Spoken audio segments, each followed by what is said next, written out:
Thank you, folks. Thank you for that introduction. And it's a privilege to be back in a room with people rather than on a Zoom screen seeing all of you. I understand that more than 1,000 odd people are watching online. So thank you for joining us online. I've got 24 minutes, says the clock. So let's make the most of those 24 minutes to tell you how we make money in India. It's Friday evening. I'm sure everybody's looking forward to the weekend and to making money. Let's see if we can be useful and constructive in that capacity. So first off, I would like to say a big thank you. It's in this hotel 3 years ago that I stood at exactly the same conference and told the world for the first time that day 3 years ago, SEBI gave us a license to operate a portfolio management services business in India. That was 3 years ago. I still remember 1st December 2018, we opened our shop, and 3 years on, we've got to roughly 12,000 crores of assets under our care. PMS Bazaar, thank you very much for being there at the moment of birth, and we hope that for many more years to come, we get a chance to attend this conference. And as Anup Maheshwari ji said, let's hope this conference burgeons in size and more people in our country join this journey of wealth creation in this massive economy, which is already the world's 5th largest economy, and hopefully in the many years to come, it will become the 2nd or 3rd largest. More specifically, since we are at the PMS Bazaar conference, let me take a chance to sort of give our ranks on the PMS Bazaar website. It's one of the useful services they provide. So from what I've seen on their website, and we saw the ranks this week, on a 3-year basis, our flagship portfolio consistent compounders, where we roughly manage around 8,000 crores, is 12 out of 111. 12 out of 111 PMSs on PMS products on their website. And if we only focus on funds with more than $100 million in AUM, CCP, our flagship product, is 3rd out of 22. Right now, it's interesting, right? That it's been 3 years. It's a 3-year period where the economy was in the dumps. Then we went into proper full-scale crisis. Now it looks like we're in the early stages of a recovery. And as you can see on the first set of skyscrapers, the left-hand set of skyscrapers, we are outperforming by 10 percentage points. If I'm not wrong, Pallav, the PMS Bazaar rankings are raw returns, right? You're ranking us on raw returns, right? If you take a risk-adjusted return picture, if you adjust for risk, which is standard deviation, or any form of volatility, CCP has very, very few takers in India. So what I'll try to do in the next 22 minutes is give you a sense of what is it that we do, right? We've written about this. We're very vocal about it. We want more and more people to do it. They don't necessarily have to become our clients. Life is not so narrow that every time I have speak to you, have to garner business. We want to share the secret sauce of how do you manage large amounts of money, generate good returns. I stress we're not the best ranked fund in PMS Bazaar. That never was the intention. We rank well on returns, but we compress volatility. We slam risk down so that our clients can sleep well at night. Whether COVID second wave comes, third wave comes, whichever way the UP election goes, the goal is that the Marcellus client will see her wealth compounding steadily, regardless of exigencies, right? So how do we do that? Why is it that India is giving us a chance to do this? So let's start at the top. We'll usual Marcellus style. We'll start at the top. We'll drill down. नीचे जाएंगे, specifics की बात करेंगे, macro ज्ञान नहीं बांटेंगे. So first off, right, it's worth realizing what you have to invest in companies which consistently grow. So we've given you the names of the companies. We'll focus on the numbers here. Revenue growth of the companies we are investing in obviously is very good today. But today, though, everybody's growth is good, no? At the moment, the base effect means everybody is posting sparkling growth numbers. If you take a 2-year CAGR, compare the first 6 months of this year with not the year gone by, the year prior. I'm deliberately taking the year prior to COVID to give you a normalized growth number. Even on a 2-year CAGR, the growth number is 15%. Revenue growth, top line growth is 15%. That's twice the rate of GDP growth over the corresponding period. So what is that telling us? That's telling us that we are investing in companies that are consistently gaining market share. In a country where nominal GDP growth, real last 2 साल में करीबन 4-5 रहा है, nominal GDP growth has been 8-9%. We are investing in companies which are growing twice as fast as the nation, right? And I'm deliberately taking the 2-year CAGR to give you a normalized picture rather than the skewed picture that the 25% number will point to. I know the print is a little small, but if you were to look at the table, you'll realize that only two out of our 14 investments have grown top line in single digits. 12 out of 14 companies are growing roughly twice as fast as the rate of the economy, right? Now, that top line growth is not flattering to deceive. ऐसा कोई धोखा नहीं है इसमें, right? The top line growth is translating into bottom line growth. Bottom line for us at Marcellus is not PAT. Bottom line for us at Marcellus is free cash flow. Cash flow is the measure of success in a धंधा.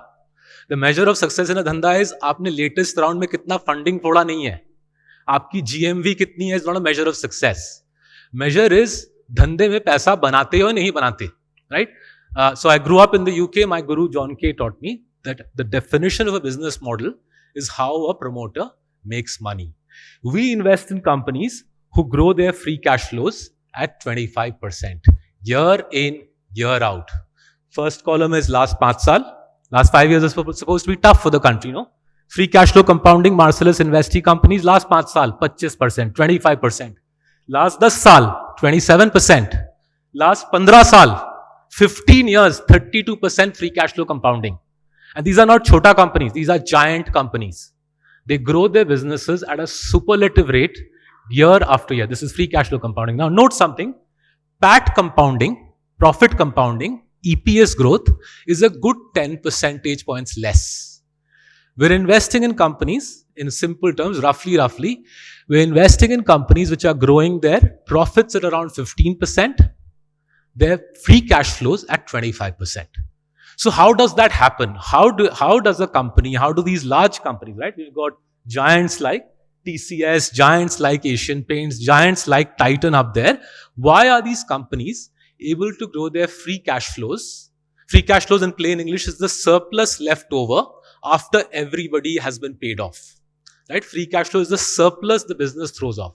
Why are these giant businesses able to grow their surplus 10x in 10 years, 100x in 20 years, right? 100 guna. In fact, if you look at the numbers, firms like Page, Titan, Divi's, they're growing their surplus, not 100 guna, 200 guna in 15 years, right? Unbelievable numbers. Now, how does it work?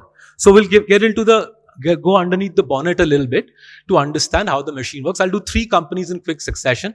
We don't have time for detailed case studies, so we will go relatively fast, right? And I'll show you for 3 companies this journey, what we call it waterfall charts. How do you go from top line growth to bottom line growth? Bottom line, I stress again, for Marcellus is not PAT. The thinking investor's bottom line is not PAT. The thinking investor doesn't use PE multiples. The thinking investor does cash flow analysis, right? PE multiple करने के लिए आपको हमारी जरूरत थोड़ी ना है. For cash flow analysis, you need to hire smart people. Now, left-hand chart is the left skyscraper is revenue growth. Right-hand पे free cash flow growth. So we've taken Asian Paints for starters. 14% sales CAGR है. 14% sales CAGR last 15 साल का. Free cash flow CAGR, a staggering 27%.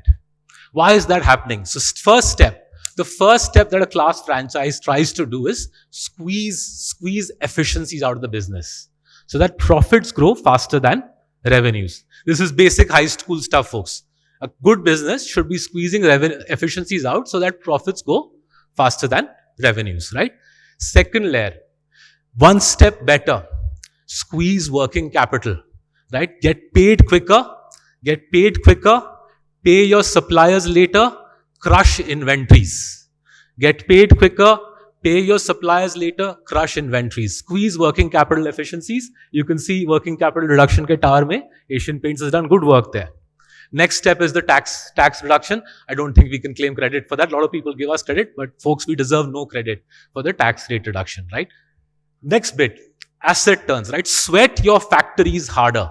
We call it CapEx to CFO. Basically, this is asset turns. How hard are you sweating your factory? How hard is your physical infrastructure sweating? A smart company not only delivers operating efficiency gains, not only squeezes working capital, it also sweats the factory harder. And as a result, a smart company and this company is one of the smartest. I've discussed this in detail before. 10x in 10 years free cash flow compounding. Asian Paints 27%, right? Now, very similar picture emerges if you look at Titan, right? Now, Titan mein, let's start with the operating margin piece. Ironically, the yellow bit shows, the yellow operating margin bar shows, operating margins have actually fallen a little bit for Titan in the last 15 years. But hey, look at that working capital reduction. Titan has Titan has pushed its working capital very hard. They've moved to different leasing models for gold. They have implemented high technology, which allows them to pay later, get paid quicker. Right? Working capital, massive 7% CAGR. Right? That's very difficult to do. In a company at this scale, the largest jeweler in the country, 7% working capital. Some tax rate, the tax rate reduction, again, no credit to anybody. It's the government's kindness. And then the capex to CFO, asset turn improvement. Net result, 30% roughly. 30% CAGR, folks, just in plain English means a company which grows free cash flows at 30% is growing 20x in 10 years. This is India's largest jeweler. It grows 20x in 10 years. It grows almost 400-fold free cash flow growth in 15, 20 years, right? And the data is in front of you. 30% CAGR is, if you do it, put in your calculator, you'll see 20x growth in free cash flows, right? Let's do one more, and then I think we'll move away from this analysis.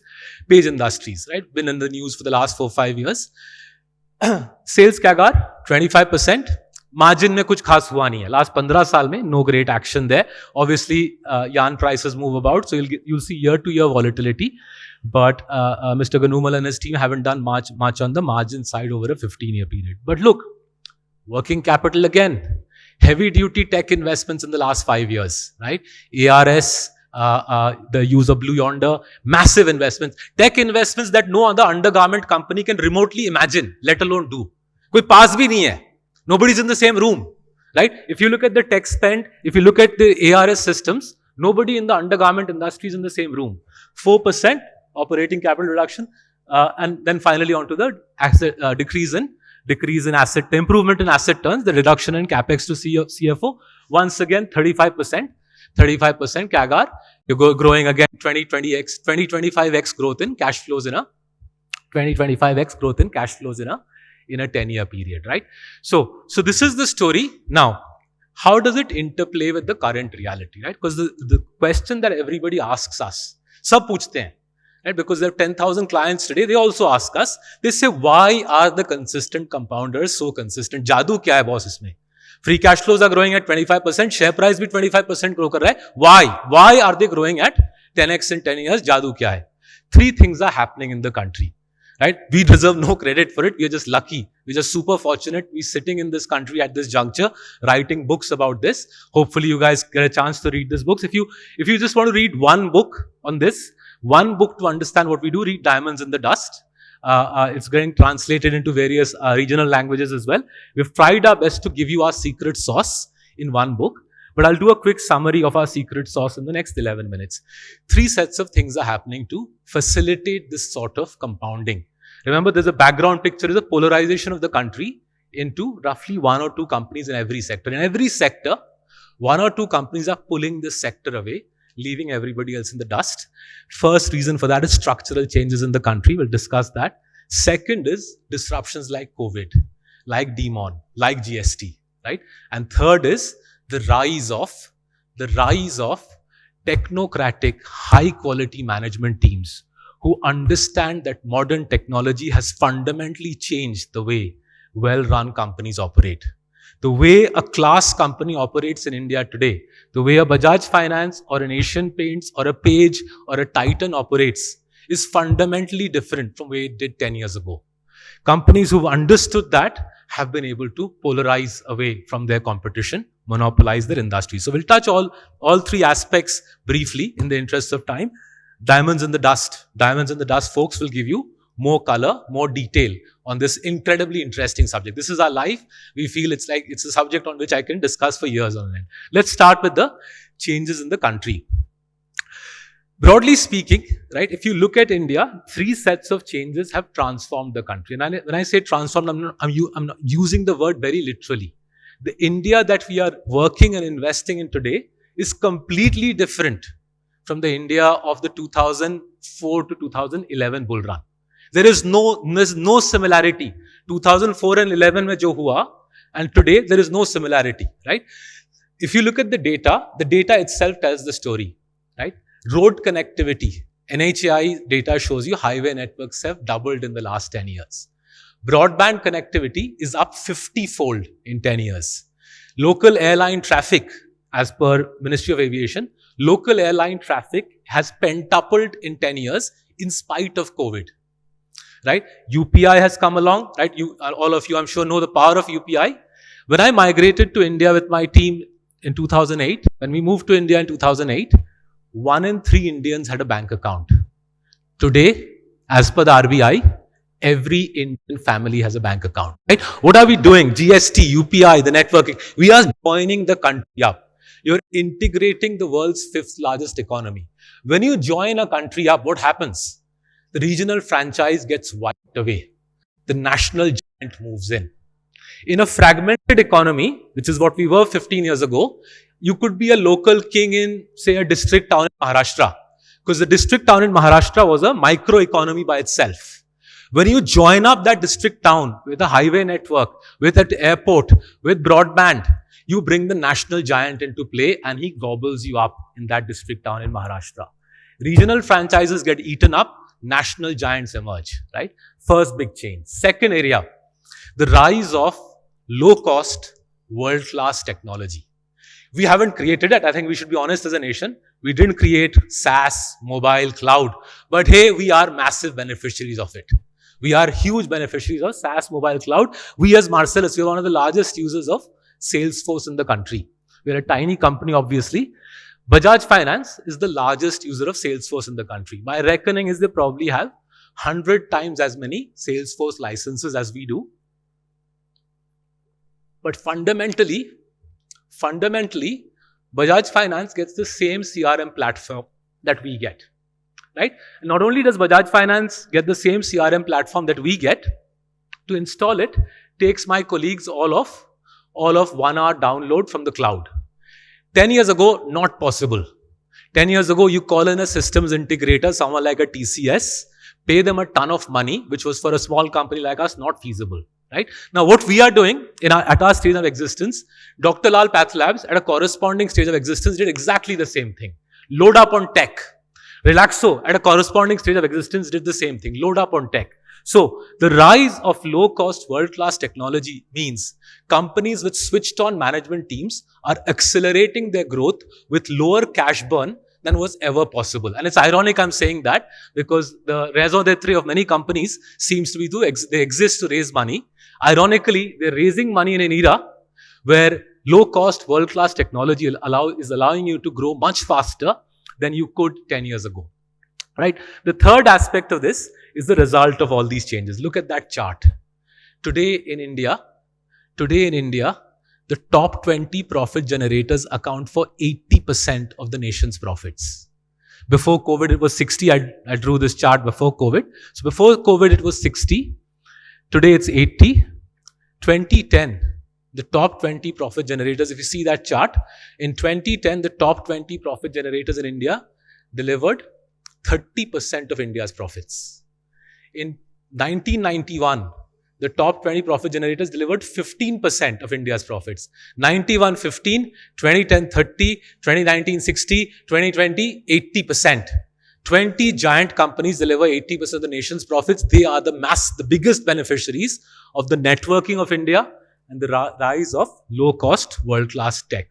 Now, what COVID is doing, what this entire disruption of the last 2 years, basically between the last time PMS Bazaar hosted us in Taj and now, this is helping the giants even more. Right? There are 4 layers to the flywheel that the giants have locked into courtesy COVID. I'll quickly cover them and I'll give you a sense of what the coming years will bring. Right? The polarization in profits gets amplified further courtesy COVID. First step, the obvious decimation of chota businesses. Right? Small businesses get decimated. I live in the northern suburbs of Mumbai. I've seen in front of me the local restaurants and the local jewelers get completely cleaned out. The local Titan and the local Carrot Lane, a Titan subsidiary, are flourishing. right? The local jeweler couldn't deal with the exigencies created by COVID. Some of you might remember May last year, Titan raised money in the commercial paper market in Bombay at I think 4% to finance their franchisees. Titan kept the franchisees going by raising money at a ridiculously low cost in the Bombay money market. The local jeweler has no such luxury. The local restaurant has no such luxury. That's the first obvious effect, the decimation of weaker businesses. And you can see this in results. When I showed you that revenue growth line, Titan's revenues have grown post-COVID at around 40%. Right? I don't think the local jewelers' revenues have grown at 40%. Right? I'm using examples, but this is also true for paint, also true for adhesives, also true for lending and so on. Second area, raw material inflation. Raw material inflation always and everywhere is a friend of the dominant franchise. It's an enemy of the chotu. It's an enemy of the smaller franchise. Right? See, you have several examples in front of you. Let me cite an obvious one. First half of this year, VAM is the main ingredient for adhesives. First half of this year, VAM costs tripled. Yet, Pidilite's PAT growth was flat. How many companies do you and I know in the world whose main raw material costs will triple and yet PAT won't go down? I don't know too many. Let's take another example, right? As all of you know, immense shortage of techies in India today, right? We're going through an unprecedented tech boom across the world, right? Immense shortage. In spite of that immense shortage, at a time when firms like Cognizant are saying in their earnings call that they're having to turn away business because of labor shortage, TCS attrition rate, 10%. TCS has the lowest entry-level salaries, the lowest attrition rate, the highest operating margins, right? That is called supply-side strength, right? And again, just to use examples, the giant company, the consistent compounder has the muscle to deal with raw material inflation. I don't think raw material inflation is going to go away for the next 2 years. And therefore, over the next 2 years, this hammering of the chotus, of the smaller companies, as their operating margins get crushed, will continue. Third aspect, right? Accelerated tech investments.